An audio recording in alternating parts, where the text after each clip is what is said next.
Hey everybody, this is your daily dose of all things royal.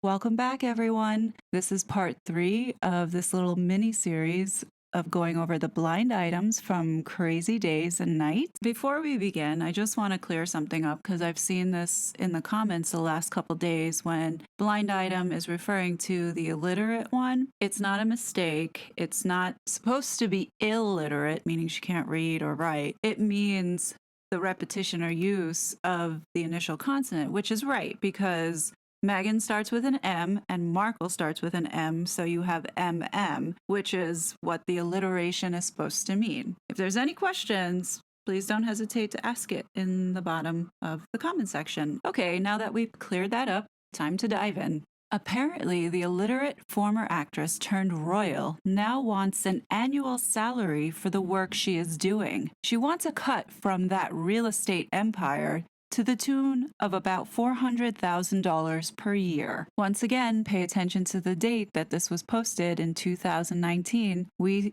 in America, still had no idea what had been going on in London, as we had been shielded from all the noise as a result of Meghan's PR firm suppressing the data. At best, it was whispers on social media platforms. Fast forward 3 years later, Valentine Lowe confirms it in his new book, The Courtiers, where Meghan is quoted saying, "I can't believe I'm not getting paid for this." Let me share my opinion about this. Besides having to marry a man instead of doing it on your own to achieve the power and money that she is looking for, help me understand what qualifications or value is worth paying a salary. Take the fact that it's family out of the equation. What you're dealing with is a company and an employee. And in order to get the job, she slept with the manager, because that's exactly what Harry is just a manager. And by sleeping with the manager, she was hired into the company. And with that, hired into the company, she secured a life-term contract, which was monetarily compensated in the forms of housing, food, and clothes, and anything else you needed to have the work-life balance, such as resources to help you take care of administration stuff. You had assistants, you had nannies, you had people to clean your place, you had drivers, you had security people. I mean, you literally didn't have to think about a thing. All you needed to do was to meet the basic requirements of just showing up. And assuming Meghan took Harry's advice and quitting her job because she didn't like it, she's free to find another company that's going to give her what she expects. And when you look at it from this perspective, she was not qualified for the job. She didn't have the necessary skill set in order to do her job and was a liability to the company. So the company, the monarchy, owes Meghan Markle nothing. She's no longer an employee, and it's best that she goes her own way to find a job that she's more suited for, such as some sort of job in sales where she can control the amount of money that she makes. Personally, I think she would make a great pharmaceutical rep visiting doctors' offices, because it is a job where you can control your earning potential. You get perks such as a company car, and you even get unlimited drug samples, a perk at which being royal did not afford her. I think she would be very successful, and her and Harry could go on those top sales trips where you have to eat out of a buffet and attend these celebratory events where she would get to rub elbows with the company executives who really don't give a shit, but they're just there to smile and pretend that they appreciate you. Why be a royal when you can join the rat race? Obviously, I'm being facetious. Proving again what a horrid person she is, unless you are an A-plus lister or a billionaire, this illiterate former actress pay-for-play one-night stander wants nothing to do with you. Period. If anyone in modern times would say, let them eat cake, it would be her. There were a group of 4 or 5 students who are 10 or 11 on a field trip to Wimbledon who wanted a picture with her, and she said she didn't have time, and then had security move them away so she didn't have to see them. As in, move them from the seats they were in to some out of her view. It's sad that there are people like this in the world that exist. July 15, 2019. The permanent A-plus list singer wanted nothing to do with the illiterate former actress. The singer put her in the same category as she does the reality family. Forced to take pictures, but never going to be friends. And that was around the time of The Lion King, and they're talking about Beyonce and the Kardashians. I find that reading these blind items back again is like the most hilarious thing, because what we know now and what we didn't know back then is absolutely true. So when you look at this, according to the courtiers, the book said that Meghan thought she would be the Beyonce of the UK. You like scratch your head and say, based off of what?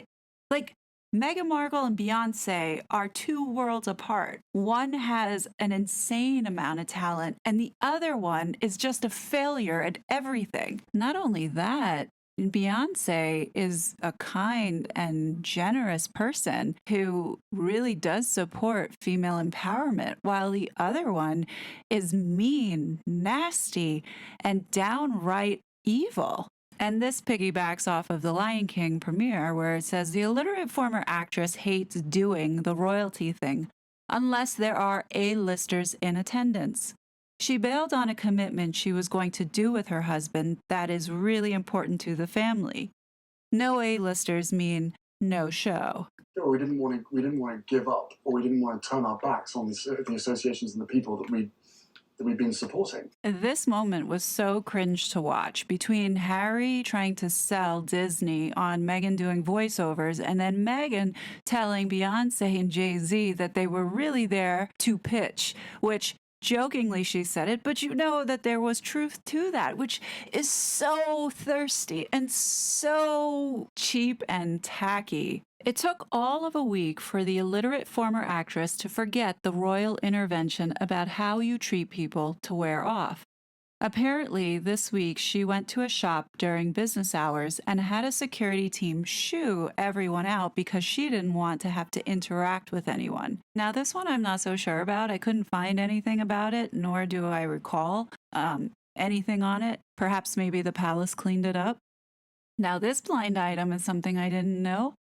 It says, in their haste to kiss the butt of the royal who pays them to kiss her butt, Knee Pads, aka People Magazine, left off the portion of their article which would cast a little wrench in their theory. You see, the popularity of the name, they say, is due to all might, wisdom, and knowledge of their paymaster, was actually already number one because of that almost network television show that had been airing a few seasons. And that would be the name Archie and the television show Riverdale. Now, I'm not familiar with Riverdale, and I did do some research on this, and it's about to get really creepy. So Riverdale was a television series here in the United States that began in 2017. Today, I never realized, but it was based off of the characters of Archie comics. Interestingly enough, back in May when Archie was born, the CEO of Archie Comics did an interview and commented about Archie Mountbatten Windsor. And I think that it gets even more creepy when you learn that not only was this the CEO of Archie Comics and being responsible for this show of Riverdale, he is the executive producer of a hit series on Netflix called The Chilling Adventures of Sabrina. So let's put two and two together, guys. Meghan read Archie comic books as a child and was obsessed with it. She said it on her podcast, as well as it was documented in Tom Bower's book. Do I believe that she took the name Archie and named it her son? Yes, 100%. Do I think that the reason why she chose the name Archie for her son was because of all this meaning? No. This bitch does not have any kind of depth to her to even come up with something so meaningful and so purposeful for her child. Of course, she would name the child Archie because it was her favorite comic book actor. Now, what I think is pretty sad is that she is so shallow and so superficial that she gave her child a name from a comic book and is going to go down in history as possibly one of the biggest liars that has ever existed. And she was worried that Archie was going to be bullied with the title of Earl of Dumbarton. I think there's a lot more that he's going to get bullied for as a result of her actions.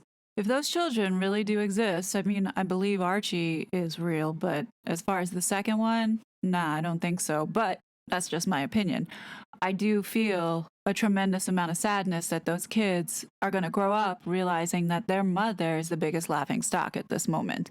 And everything that she has done was not for them, it was to serve her. The illiterate former actress turned A-list celebrity is setting up paid appearances during an upcoming tour.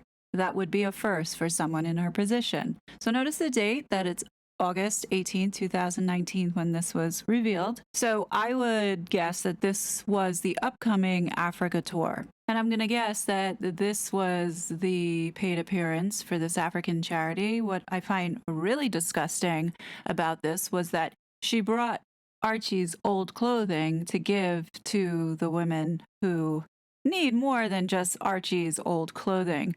I find that this was extremely patronizing, and the fact that if she was getting paid for it is even more disgusting. I told you the royal couple would use the protection security excuse to justify only flying private, when we know it is really the illiterate actress who insists on it because she is an elitist snob. Bingo! One of the people this illiterate former actress turned international celebrity isolated, barred, discouraged her husband from seeing recently had a tragic life event occur. It will be interesting to see the husband's reaction, and that was Prince Harry's friend who committed suicide.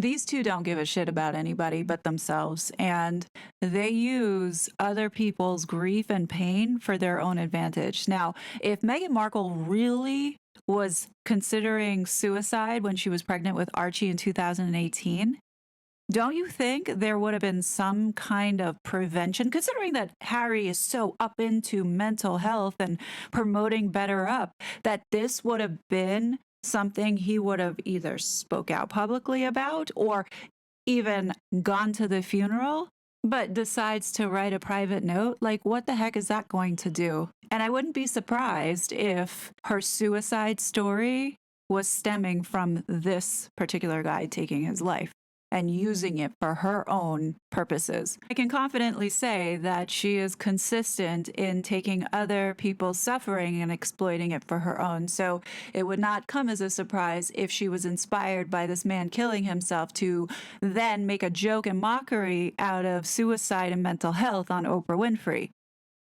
It's not surprising that Prince Harry and Meghan didn't go to this funeral, because during that time, as we are now understanding, that there were some plans really going on to hightail it out of London. And on September 1st, 2019, Blind Gossip drops that stating that apparently Bel Air was not considered young enough for the illiterate former actress turned A-list celebrity, which is why has focused her search on Malibu. We should all now understand that they were preoccupied with planning, and they had been planning since March of 2019 when they bought the website sussexroyal.com. So everyone needs to save this blind item because it is going to come in handy when all those court cases start coming up. September 3rd, 2019, the illiterate former actress turned A-list celebrity hired a company that specializes in going after people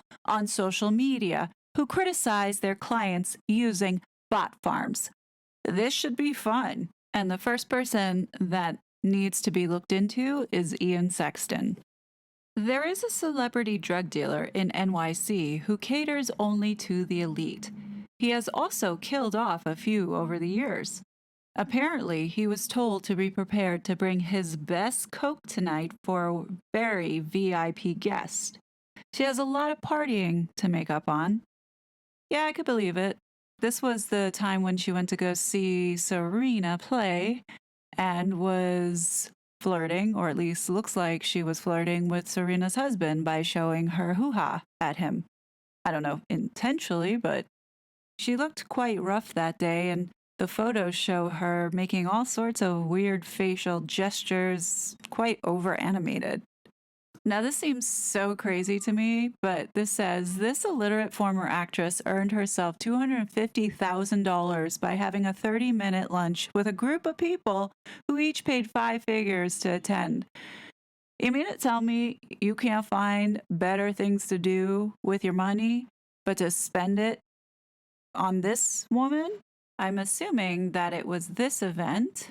This was meeting with young entrepreneurs at the Youth Employment Service, Yes Hub, where she met with a Master Chef winner or the local Master Chef winner, and his name was Chef Mish. I don't know. What do you guys think? I could be missing something. Comment below. Now, this next one is intriguing. It's dated September 12th, 2019, where it says, it can't be a regular charity gig to get the illiterate celebrity out of the house. She likes it when only people who are upper crust like herself will be there. Plus, she managed to grab something she has always wanted and won't give that up in the divorce. And allegedly, it's Princess Diana's jewelry. So, what was this she was attending? Let's see. Thank goodness for those sugars who get paid to document and promote Meghan Markle. Here's a calendar list of 2019's engagements. So, from what I gather, it looks like September 12th, it was the launch of the Smart Set capsule collection.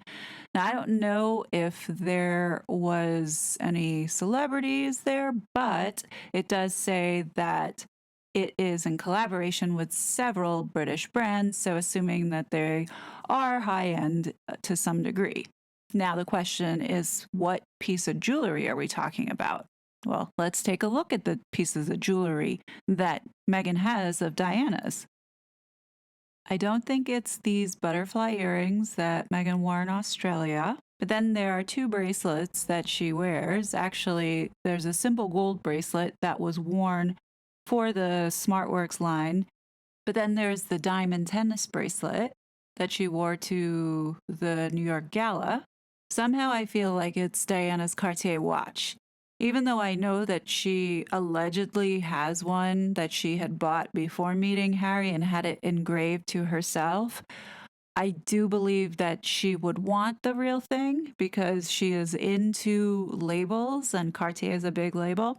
That's just my opinion. Now, there are two other pieces that she has. One is the engagement ring, which has diamonds from Diana's, I guess, diamond collection. And then there's that aquamarine ring she wore, cocktail ring, from the day that she got married. So I think she'll keep those, but somehow I feel like her sticky little fingers somehow picked it up and put it in her pocket while she was roaming around Kensington Palace.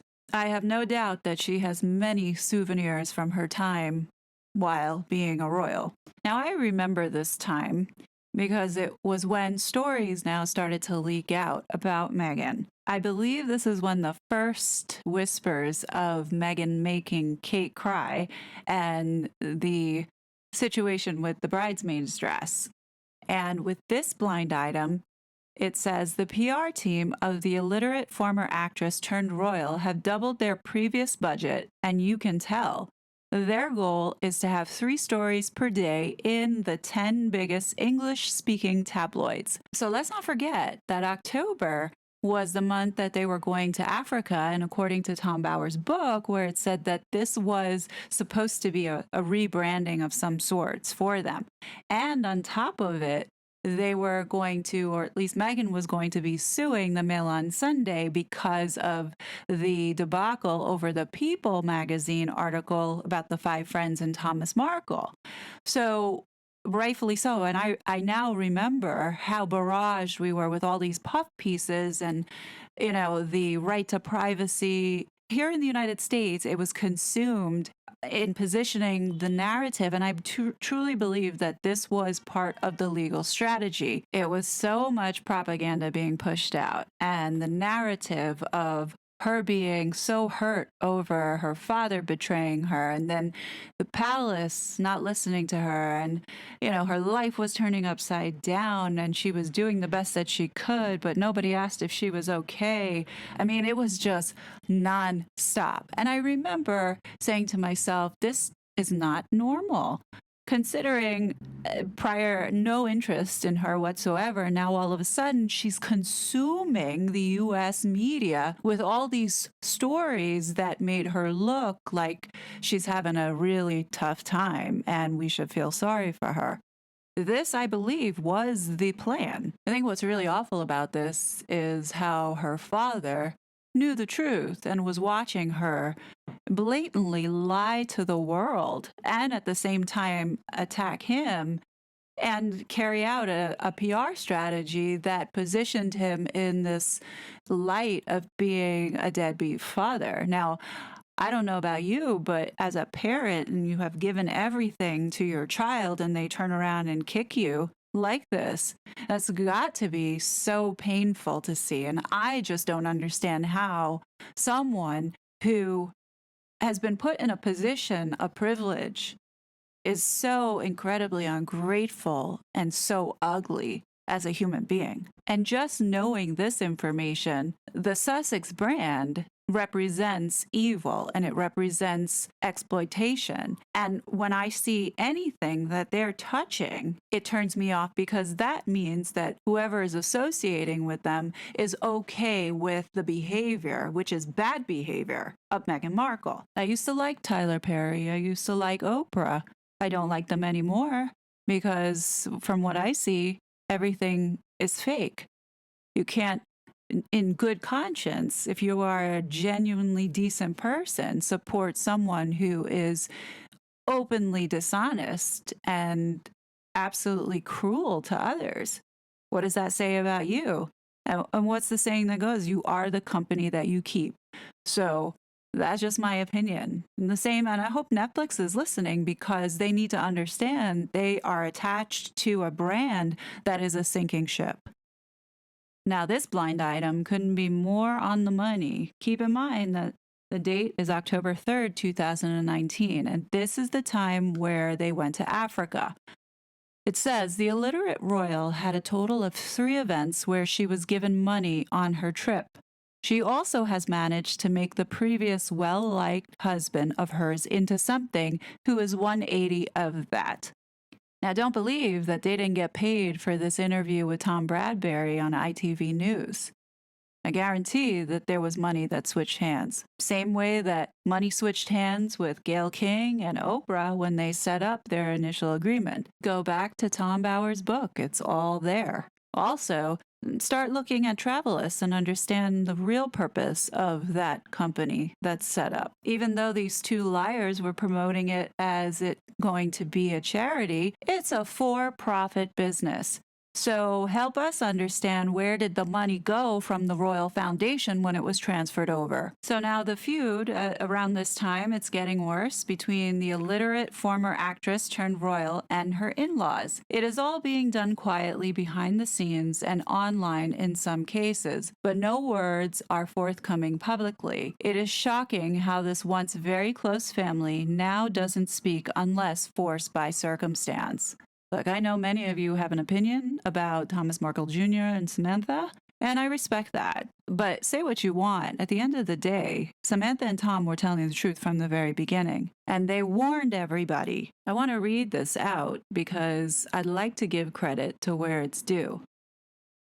Thomas writes, "What kind of person starts out by using her own father until he's bankrupt, then forgets about him in Mexico, leaving him broke over mostly all her debts. And when it's time to pay him back, she forgets her own father like she's never known him. It's very apparent that her tiny bit of Hollywood fame has gone to her head, changing her into a jaded, shallow, conceited woman that will make a joke of you and the royal family heritage," which all of this is what we're seeing. And to be honest, it goes beyond making a joke of the family. She is putting people in their graves. So who's going to be next? King Charles? Are they going to stress him out to a point where he's going to end up passing earlier than he should. They did it to Prince Philip. They did it to the Queen. And the sad part about this is Meghan doesn't care about the people that she's hurt. She really doesn't. If her father passes tomorrow, it's not going to affect her one way or another. In fact, I think she'll be relieved that he's gone because now he's no longer a headache or a thorn in her side. And she doesn't care what people are saying about her because if it's negative, she doesn't want to hear it. And she will take revenge out on anyone who is threatening to take control away from her. What needs to happen is not one particular thing, it's a collective amount, which is what we're seeing now. The money and opportunities have to dry out. Once that happens, her public platform will be taken away. As long as she's still being funded and tying herself to the royal family, she will continue to be a negative and destructive force in society. And this is not what the community or our social climate needs. It's people like that who are causing society to disintegrate. Now, if you read the writing on the wall with this blind item, it says, I knew the PR team was nuts, but they pitched a story yesterday to the US tabloids that everyone else should get out of the way and let the illiterate royal's husband be king. Yeah. Oh, there's no doubt in my mind that Meghan wants to be queen of the world. Deep down inside, both of them want to have the power to be able to rule over everyone. Oh, I just mentioned this earlier before. Unlike the first one, the royal couple is going to be paid for the second documentary. The numbers are 3 to 5 million each. So the first one, I believe, was the engagement interview, I believe. The second one, now we're talking about, is the ITV documentary. And if you think about it, if they got 3 to 5 million each, they walked away with 10 million. So when Harry said that he's living off of his mom's inheritance, let's not forget about the money that Charles paid him. So I think it was another 2 or 4 million that they got there. Then if, let's say, each of them got 5 million, that's 10 million. So we're up to 14 million. Let's not forget the photos with Archie, with CBS, and the contracts with Oprah for the You Can't See. They had more money than what they were disclosing on the Oprah Winfrey interview. Already there was a lie with him saying that he was cut off. So you bet that they were hiding other money to paint this sob story. Your family cut you off? Yeah. In the first quarter of 2020. Yeah, this liar got about 4 million. And let's not forget the 300,000 from the Royal Foundation. Yeah, I mean, you didn't have a plan. We didn't have a plan. That was Okay. Oh, okay. Yeah. Oh, okay. But I've got what my mum left me. And without that, we would not have been able to do this. So the next blind item says, the fact that this publication has not rolled over yet in a lawsuit on their home turf shows they have a much bigger leg to stand on than previously thought in their fight with the illiterate royal. We all know how this case turned out, and Meghan won based off of a technicality. What was important about this case was that it exposed her on record that she is a liar, as well as Harry being a liar, as well as Omid Scobie being a liar. This was the tipping point for people to question and validate many other things that were lies and untruths by Meghan Markle, thus setting off a chain reaction of events that will hold consequences, such as Samantha Markle's lawsuit. The last blind item that I'm going to leave you with for this video is a doozy. So bear with me and keep in mind that this is all gossip. I will fill in the names of the letters as we go along to make this easier for you to understand. Okay, here we go. Much of the vitriol and leaks about Meghan Markle are coming in from Prince Andrew's camp. Sarah, the Duchess of York, on again, off again ex of Prince Andrew, and apparently at least once orally serviced the dead, and we know who he is. I'm just going to give his initials, J.E., is still livid about various grudges relating to Meghan Markle's pregnancy announcement at Princess Eugenie's wedding. Sarah, the Duchess of York, has been slowly edging her way back into the family with the hope of remarriage once Prince Philip kicks the bucket. All this scandal isn't helping that cause. keeping the focus on Meghan Markle's antics also keeps it off of Prince Andrew. Sarah, the Duchess of York, contributed anonymous tips for the foreign television show that trashed Meghan Markle. Now, I blocked out the latter part of this blind item because I felt that it was a little disrespectful, not only to Her Majesty the Queen, but also other members of the royal family that I definitely don't want to be talking about in that light or that manner. So all I have to say is at the end of this blind item, it did state that the Queen was aware of all that was going on and that Meghan Markle's, I guess, outbursts and all the drama surrounding that was seen as a distraction towards this other stuff that had been going on.